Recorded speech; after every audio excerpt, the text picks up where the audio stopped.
Derita pengungsi Rohingya terlantar di lautan, ditolong malah jadi beban. Lihat sisi kemanusiaan. Para pengungsi Rohingya harus menghadapi kenyataan pahit menghadapi penolakan warga di tengah pelarian. Padahal para pengungsi Rohingya ini mencari pertolongan setelah berhasil kabur dari Myanmar. Rupanya pelarian pengungsi Rohingya tak lepas dari masa lalu kelam yang akhirnya terwariskan kepada mereka. Dirangkum dari beberapa sumber, asal-usul etnis Rohingya bermula dari abad ke-7. Rakhine yang dulu jadi sebut Arakan menjadi tujuan bagi orang-orang di India.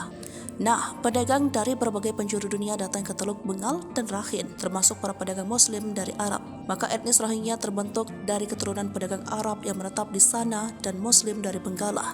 Diskriminasi etnis Rohingya memuncak ketika pemerintah Myanmar menghapus etnis Rohingya dari daftar etnis dan transnegara yang terlihat dalam Undang-Undang Kewarganegaraan Burma 1982. Myanmar memiliki 135 etnis dan Rohingya tidak termasuk etnis tersebut. Semenjak etnis Rohingya tidak dianggap sebagai warga negara oleh pemerintah Myanmar, mereka dipaksa dan ditahan.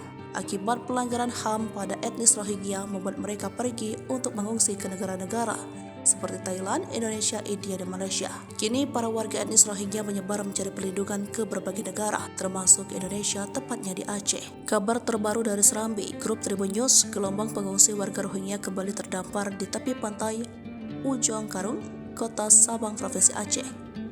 Pada Selasa 21 November 2023 sekitar pukul 10:30. Manusia perahu itu mendarat di Kota Sabang menggunakan satu kapal dengan jumlah sekitar 200 orang. Kedatangan imigran Rohingya ke Aceh ini merupakan gelombang ke-6.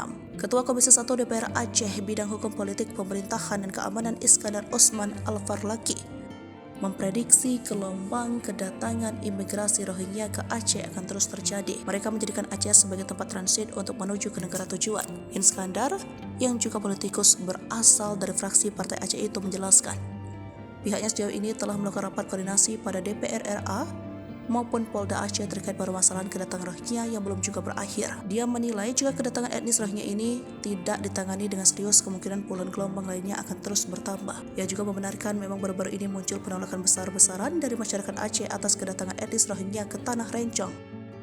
Itu juga bukan tanpa sebab. Warga Aceh memiliki alasan tersendiri mengapa menolak untuk memberikan pengungsian kepada para imigran Rohingya tersebut. Penolakan itu dinilai Iskandar karena masyarakat Aceh berkaca dari pengalaman imigran terhadap dijangka Biron beberapa waktu lalu. Imigran Rohingya disebut memberi kesan tidak baik bagi masyarakat, berperangan negatif atau tidak baik selama di proses penampungan. Iskandar mengatakan secara kemanusiaan kehadiran Rohingya di Aceh tentu harus diterima dengan baik seperti sebelumnya. Hanya saja penanganan Rohingya saat ini seolah justru dibebankan ke masyarakat, apalagi soal bantuan makanan. Meski begitu, ia menyebut apapun tentang imigran Rohingya ini harus dilihat dari sisi kemanusiaan. Dibutuhkan solusi yang konkret dari perwakilan UNHCR dan organisasi PBB untuk urusan imigrasi internasional atau IOM di Indonesia untuk membicarakan bagaimana upaya-upaya yang dilakukan terkait pengungsi Rohingya yang terus masuk ke Aceh.